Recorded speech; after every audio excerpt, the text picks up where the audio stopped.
This news update is brought to you by... Hi, I'm Red Plastic Bag. Anyone who knows me knows I don't like cold.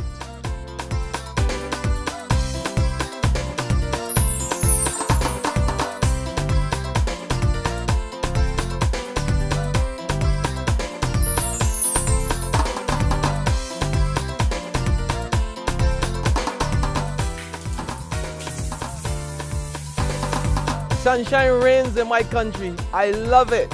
It's your sun power.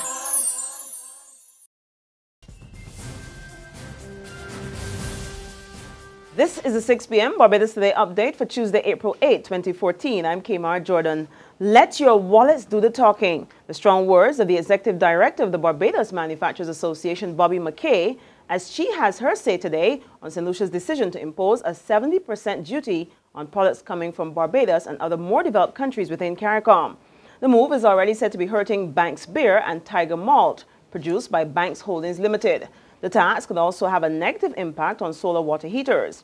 McKay stopped short of calling for a boycott of St. Lucian products, but she tells Barbados Today it's time for Barbadians to wake up and buy more locally produced products. Barbadians can lobby with us.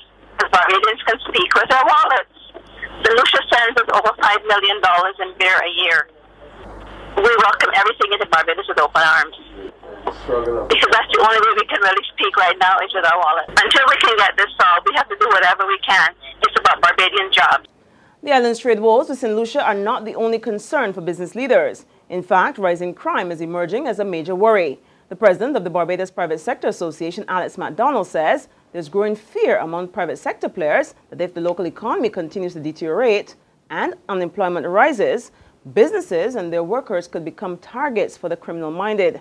He says while crime is not out of control yet, the association is sending out an early SOS to the authorities to arrest the situation. The big fear in businesses is what we're seeing are product moving off of our shelves that we didn't sell. Obviously, crimes against the person, while a business tends to be brick and mortar, the people who work in it are very critical too. So we're signaling early that while we have some concerns, they're not fears yet, we have some concerns about making sure that we don't see this slide. On Sunday, police reported a 22% dip in overall crime, but an increase in murders. The Acting Assistant Commissioner of Police, Erwin Boyce, also revealed that there has been an increase in the number of aggravated burglaries. Meantime, the Minister of Trade and International Business, Donville Innes, is raising concern about the success of black businesses in this country, and he's calling for cultural change.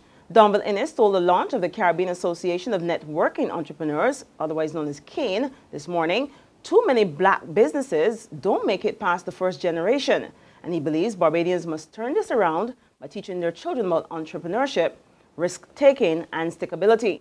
Minister Innes hails the creation of the new grouping, and he's challenged the entrepreneurs not to settle for mediocrity and sloppy service. He also urged the business owners to play their part in reducing the cost of living. Because you have the ability now to really sit and crunch the numbers and look at how we can do things better and reduce the costs of doing business and the costs of living goods and services across this island. And I urge you to let your voices be heard in that and let it be reflected in certain how business is conducted and priced here in Barbados. To sporting news now, Jamaican Olympic medalist sprinter Sharon Simpson has been suspended for 18 months after testing positive for a banned stimulant. The 29-year-old said back in January that it was a supplement provided by her Canadian trainer that was responsible for her positive test. But the Jamaican anti-doping panel has voted unanimously that Simpson was negligent in all the circumstances. Her training partner, the former 100-meter world record holder Asafa Powell, also tested positive for a banned substance, and his verdict will be handed down on Thursday. We'll wait and see what comes up there. There's regional and international news after this short break. Hi, I'm Red Plastic Bag. Anyone who knows me knows I don't like cold.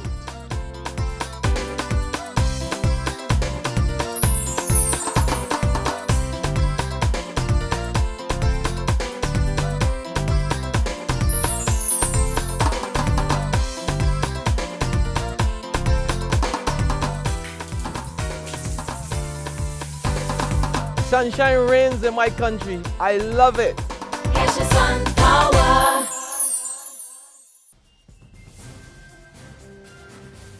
On to regional developments now. Lawmen in Guyana are continuing their search for a 40-year-old businessman who was allegedly kidnapped by two men over the weekend. Rajendra Sunil Singh from the East Coast Demerara was reportedly snatched in front of his business and bundled into a vehicle. The kidnappers are said to be demanding a 25 million Guyanese dollar ransom after first calling for 50 million. Police are continuing the probe into his kidnapping.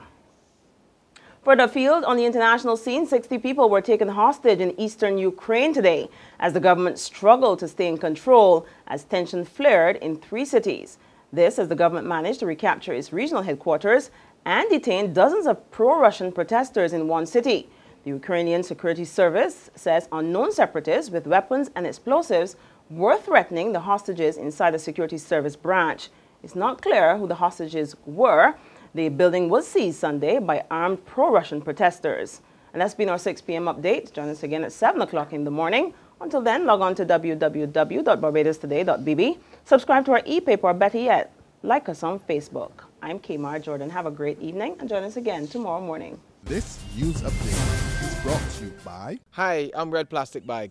Anyone who knows me knows I don't like cold.